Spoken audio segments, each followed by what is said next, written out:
Dans ce deuxième tutoriel, je vais vous montrer comment aller voir quels types de publications sont les plus tendances, quels thèmes sont les plus utilisés sur Instagram. Donc pour ça, on va dans l'outil recherche. On va dans les hashtags. Là, par exemple, je vais voir les derniers hashtags que j'ai recherchés. Donc voilà, oui, j'ai cherché pizza, c'est bon.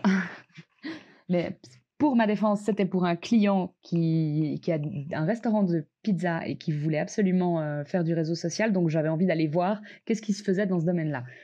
Bref, pour la petite anecdote, là on voit que j'ai cherché marketing de contenu. 31 000 publications avec le hashtag marketing de contenu. Donc on va publier dessus. On va appuyer dessus, pardon.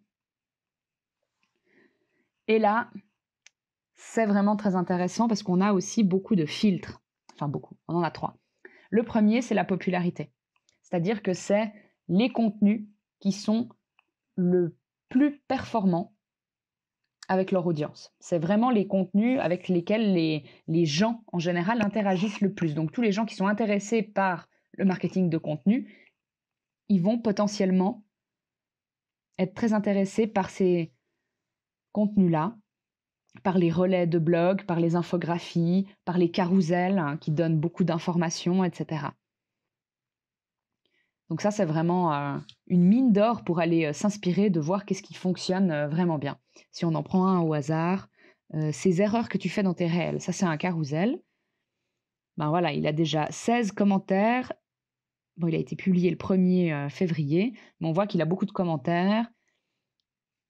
C'est assez bien fait. On ne voit pas le nombre de j'aime malheureusement, mais bon, on peut imaginer qu'il a été pas mal liké aussi s'il se retrouve dans les posts populaires. Ensuite, on a les posts les plus récents. Donc ça, c'est pas forcément ceux qui ont encore eu le temps de beaucoup performer. Par contre, en termes de tendance et de nouveautés, là, ce sera bien pour suivre l'actualité.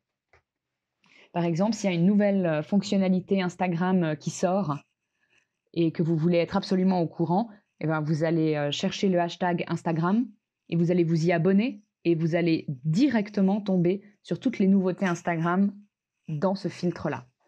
Et le dernier filtre que j'aime bien, c'est le filtre rien que pour les réels qui traitent de ces sujets-là. Alors, il n'y a pas de filtre dans le filtre des réels, par exemple pour trier par réels les plus populaires ou les plus récents, mais comme on a l'aperçu du nombre de vues, on peut directement déjà bien juger de si ça a performé ou pas, quoi. Donc, on peut voir très vite si un réel a fait un bid ou pas. Voilà, donc vous voyez, vous pouvez vraiment, vous pouvez scroll down pendant, je dirais peut-être pas pendant des heures parce que j'ai pas envie d'essayer, mais je suis assez sûre que c'est ça, et vous pouvez trouver plein d'idées là-dedans. Une chose aussi qui est intéressante, c'est qu'on a des termes comme référencement, qui est un mot francophone, qui normalement s'écrit avec des accents pour respecter l'orthographe française, mais là, on voit bien que référencement sans les accents, il est bien plus utilisé que référencement correctement orthographié. Donc ça aussi, n'hésitez pas si vous avez des termes comme hashtag réseaux sociaux, hashtag stratégie, allez regarder quels hashtags sont les plus, pertinents. Voilà, c'était pour vous montrer comment aller voir les tendances sur Instagram pour trouver des idées de contenu, pour vous inspirer.